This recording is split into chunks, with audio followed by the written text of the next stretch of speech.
Andrew Murray for services to tennis and to charity. The three-time Grand Slam champion described it as a proud day. Andy Murray's tennis career is officially over.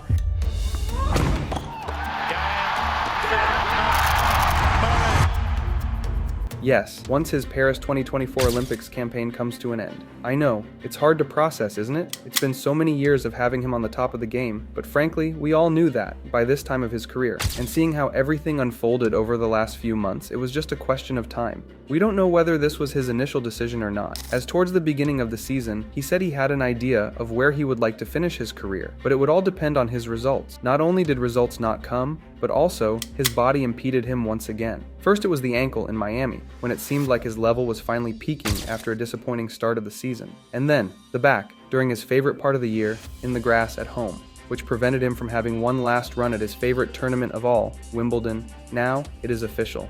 Next week will be Andy Murray's last as a professional. Sir Andy was born in Glasgow, Scotland in 1987. He grew up with his mum, Judy, his dad, William, and his older brother, Jamie. He picked up a racket for the first time when he was 3 years old, when his mother took him to play on the local courts. Just 2 years later, he was already playing his first competitive tournament. When Andy was 10 years old, his parents divorced. Him and Jamie lived with their father since then, but it was Judy, their mother, who mentored them in the sport. Andy believes this could be one of the reasons for his competitive spirit. If you are wondering, another of the reasons is the fact that he was consistently losing to his older brother when they were little boys, just like any of us. Andy is one of those people who is not only great at one sport, but is good in sports in general. During his upbringing in Dunblane, Scotland, he also played football, and did it very well, to such an extent that he was invited to train with Rangers Football Club at the age of 15. He declined that offer to focus on tennis. By that time, he was already an U12 Orange Bowl champion and Les Petits as finalist. It was there, in Tarbes, where the most prestigious U14 tournament in the world is played, that he first played Novak Djokovic. It was in the quarterfinals, and he beat the Serb Sixlov 6-1. That is one for the records. Not long after, he decided to move away to Barcelona, Spain to pursue his tennis career. This was, needless to say, a big sacrifice, not only for him, but for his family as well. That had to fund his trip, stay and studies there. He attended an international school and trained at the Sanchez Castle Academy. If it hadn't been for this decision, it is impossible to know whether he would have made it to the very top of the game or not. It was a key decision in his life, that is for sure. And Andy acknowledges that. Already based in Spain, he started his professional career, playing futures and then challengers. It didn't take him too long to win his first professional title, which came on home soil in Glasgow in 2003. He was just 16 years old. Throughout those years, he also played some ITF Juniors tournaments, and didn't do bad at all. Even though he didn't play much, he is a junior Grand Slam champion, as he won the US Open title in 2004. The following season, in 2005, he obtained his first ATP Tour level match win in Queens, beating Spanish player Santiago Ventura, and later on won his first ever challenger event in Aptos, USA. He also reached his first ATP final at the Thailand Open, losing to none other than the world number 1 at that time, Roger Federer.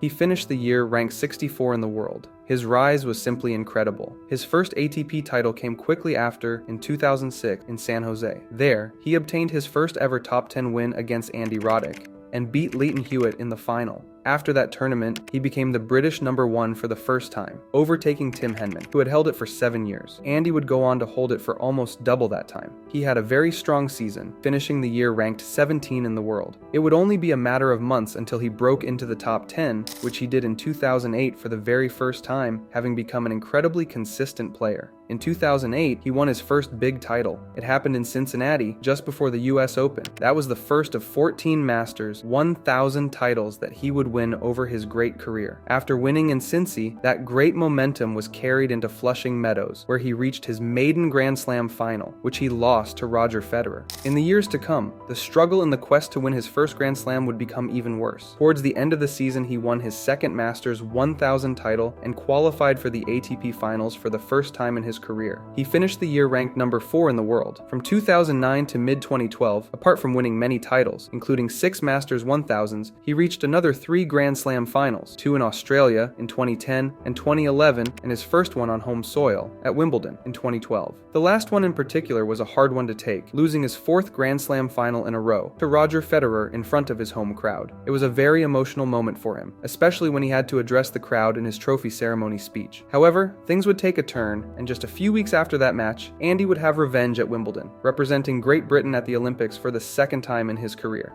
Andy has always said how important representing his country is for him, and he is undoubtedly the best player to ever do it for Great Britain. That time out in London, he reached the final, beating Djokovic in the semifinals, and had a familiar face on the other side of the net to play for the gold medal, Roger Federer, again. On that occasion, Andy played an exceptional match and won the gold medal in straight sets, only losing 7 games in the whole match. That must have been one of the best moments of his career. Having already confirmed his capacity to beat the best in the world to win a big title, Andy played his first Grand Slam as an Olympic champion at the US Open that year. And guess what happened? Yes, at the 5th time of asking, he won his maiden major title, beating Novak Djokovic in the final. In 2013, he would have another go at the Australian Open title, the 3rd one of his career. After beating Federer for the first time along the way, he fell short in the final once again, this time to Novak Djokovic, who he had beaten to win his maiden slam title in New York. These two would meet once again in a Grand Slam final just a few months after at Wimbledon, for Andy's second consecutive final on home soil, on the quest for his first title there. Eventually, he achieved it. That is a moment all of us tennis fans remember. Andy winning his first Wimbledon title in front of all of his loved ones and the home crowd, amazing scenes. Certainly, another of the best moments of his career, even though he has said that he was not able to enjoy it much. Between 2014 and 2015, he reached one more Grand Slam final in Australia, which he lost once again against Djokovic in 2015, and won 2 more Masters 1000 titles, both in 2015, in Madrid, on clay for the first time, and Canada. But most importantly, he guided Great Britain to their first Davis Cup title since the 1930s, winning the final against Belgium, on clay, where he clinched the tie with an incredible lob that you have most likely seen plenty of times on social media. Still, the best year of his career was yet to come. In 2016, Andy reached the absolute pinnacle of the sport. He started his season by making it to the Australian Open final yet again. Unfortunately, he had to face the King of Australia in the final, Novak Djokovic, once again. Andy became only the second man in history, after his former coach, Ivan Lendl, to lose 5 Grand Slam finals at one event. A great start to the season, probably not the outcome he would have wished. Still, there were many great ones to come over the rest of the year. From April onwards, he had the best European clay court swing of his entire career, reaching the semifinals in Monte Carlo, final in Madrid, and winning the title in Rome. Now, in Roland Garros, he had never made it past the semifinals. It was the only major where he had never made the final, until that year. In 2016, he reached his first French Open final, ranked number 2 in the world, and had to face Novak Djokovic, ranked number 1, who was also playing for his first title in Paris. After 4 sets, it was the Serb who emerged victorious once again. For the grass court season, he paired with his former coach Ivan Lendl again, and man did they have a good one. Andy won his 5th title at Queen's and went on to win his 3rd Grand Slam and 2nd Wimbledon title, beating Milos Raonic in the final, who he had also beaten in the deciding match at Queen's. This time around, Andy enjoyed it a lot more. He did not have the pressure he had the first time he won in 2013, so he was able to soak it all in. Right after Wimbledon came the Olympic. On this occasion, away from the grass and pretty far away from home as well. In Rio de Janeiro, Andy had the honor of carrying the British flag in the opening ceremony, and once again he had a spectacular week playing for his country. He saved 3 match points against Kei Nishikori in the semifinals, and went on to beat Juan Martín del Potro in 4 sets to obtain his 2nd consecutive gold medal in men's singles, something that no other player has ever achieved. His end of the season was the strongest he has ever had and one of the best we've seen in recent times, winning 5 consecutive titles: Beijing, Shanghai, Vienna, Paris, and the ATP finals played at home in London. Even though Djokovic had an insane amount of points, this outstanding run from Murray gained him the number 1 spot in the ATP rankings for the first time in his career, an absolutely deserved milestone. He would be able to maintain it for 41 weeks. His career would take a turn as from the following season. Before 2017 started though, on December 31st, 2016, he was named to the Queen's New Year honors list and got to add a knighthood medal to his collection. From that moment on, he was no longer Andy Murray, but Sir Andy Murray. After a great 2016, from 2017 onwards, he would never be the same we saw in the past. Andy has said it himself. After his 2017 Roland Garros semi-final match against Stan Wawrinka, an absolute battle that lasted for almost 5 hours, he realized that something was not okay in his body, and that is where his hip issues started. It was after Wimbledon that year that he pulled out of the rest of the season. In 2018, he had his first hip surgery. He did not play until the grass court season and won his first match of the year in Washington,